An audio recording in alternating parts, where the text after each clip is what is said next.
हर हर महादेव सभी को। जय जगन्नाथ। इस बार जगन्नाथ रथ यात्रा की शुरुआत 27 जून से होने जा रही है और इसका समापन 5 जुलाई को होगा।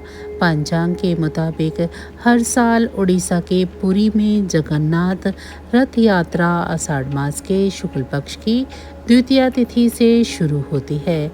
यह भव्य रथ यात्रा भगवान जगन्नाथ, उनके भाई बलभद्र और बहन सुभद्रा को समर्पित है। पुराणों में जगन्नाथ धाम की काफ़ी महिमा है। इसे धरती का बैकुंठ भी कहा गया है और पुरी को पुरुषोत्तम पुरी भी कहा जाता है। यह हिंदू धर्म के पवित्र 4 धाम बद्रीनाथ, द्वारिका, रामेश्वरम और जगन्नाथपुरी में से एक है। इस बार जगन्नाथ रथ यात्रा की शुरुआत 27 जून से होने जा रही है और इसका समापन 5 जुलाई को होगा। पंचांग के मुताबिक हर साल उड़ीसा के पुरी में जगन्नाथ रथ यात्रा आषाढ़ मास के शुक्ल पक्ष की द्वितीया तिथि से शुरू होती है। यह भव्य रथ यात्रा भगवान जगन्नाथ, उनके भाई बलभद्र और बहन सुभद्रा को समर्पित है।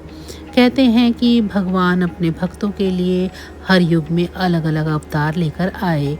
सभी अवतारों में यह एक ऐसा अवतार है जिसमें सिर्फ बड़ी बड़ी आंखें नज़र आती हैं ताकि वह अपने हर भक्त को देख सकें और उन्हें दर्शन दे सकें। इसी भक्ति से संबंधित पुरी धाम की एक कथा भी काफ़ी प्रचलित है। हालांकि यह कथा भगवान जगन्नाथ की आनासारा पूजा से जुड़ी हुई है।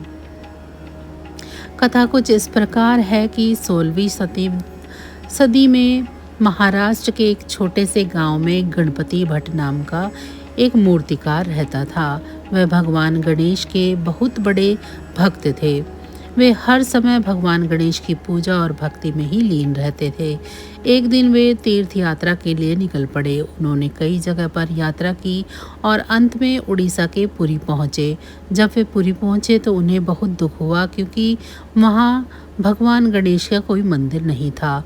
वे भगवान गणेश के दर्शन के लिए बहुत व्याकुल थे, लेकिन वह मुमकिन नहीं हो पाया। इससे वे बहुत ही निराश हो गए और बिना दर्शन किए प्रसाद लिए वापस चले आए, जिसके कारण उनकी 4 धाम की यात्रा भी अधूरी रह गई।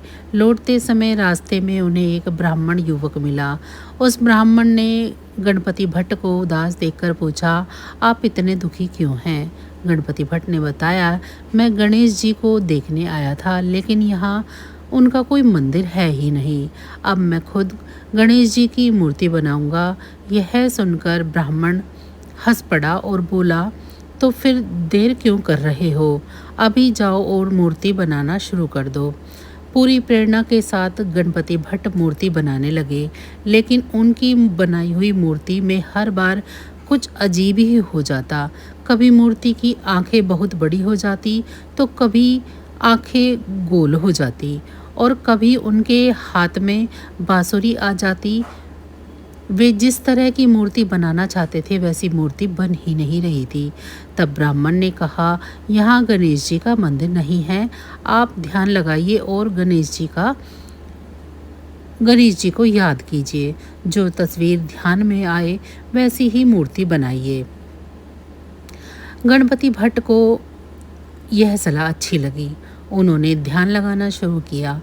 ध्यान में उन्हें कई अलग अलग चीज़ें दिखी, जैसे कभी एक बड़ा सा चेहरा मुस्कुराता हुआ दिखा, कभी गणेश जी बांसुरी बजाते हुए नजर आए और कभी वे बड़ी बड़ी आंखें उन्हें देख रही थी। फिर उन्हें पुरी के जगन्नाथ मंदिर में लगे भगवान जगन्नाथ की मूर्ति दिखी। इससे वे और भी परेशान हो गए क्योंकि जो कुछ वो देख रहे थे उसे समझना बहुत ही मुश्किल था। मूर्ति बनाना तो बिल्कुल भी आसान नहीं था। फिर भट्ट जी से उस ब्राह्मण ने पूछा, क्या आपने जगन्नाथ मंदिर के दर्शन किए? भट्ट जी ने जवाब दिया, नहीं, जब मुझे पता चला कि वहाँ कोई गणेश जी नहीं जब मुझे पता चला कि वहाँ गणेश जी नहीं हैं तो मैं बिना दर्शन किए वापस आ गया। ब्राह्मण ने कहा, एक बार जाकर दर्शन ज़रूर करें, शायद आपके गणेश जी वहीं हों। ब्राह्मण की बात सुनकर भट्ट जी मंदिर की ओर चल पड़े। मंदिर में उस वक्त आनासरा विधि चल रही थी। यह ज्येष्ठ मास की पूर्णिमा का दिन था। इस विधि के दौरान भगवान जगन्नाथ बड़े भाई बलभद्र और सुमित्रा को स्नान प्रांगण में लेकर जाया जाता है और 108 घड़ों के पानी से उन्हें स्नान कराया जाता है। स्नान के बाद उन्हें नरम कपड़े से सुखाया जाता है और उस कपड़े को इस तरह से बांधा जाता है कि भगवान का चेहरा हाथी की सूंड जैसा दिखाई देता है और इसे ही भगवान जगन्नाथ का गजानन वेश कहा जाता है। जब भट्ट जी मंदिर पहुँचे और इस गजानन वेश को देखा तो वह बहुत ही खुश हो गए। खुशी में भट्ट जी जोर से बोले, मेरे गणेश जी तो यहीं हैं।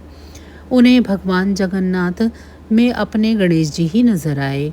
भट्ट जी तब अपनी खुशी बताने के लिए पीछे मुड़े तो वहाँ कोई भी नहीं था। ऐसा माना जाता है कि भगवान जगन्नाथ खुद अपने भक्त का भ्रम दूर करने आए थे।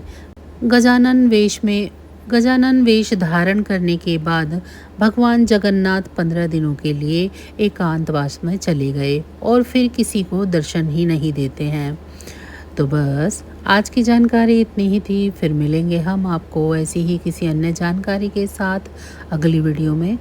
तब तक अगर आप सभी को हमारी ये जानकारी अच्छी लगी है तो वीडियो को लाइक करें। अगर हमारे चैनल को सब्सक्राइब नहीं किया है तो ऐसे ही और वीडियो के लिए हमारे चैनल को सब्सक्राइब कर लें।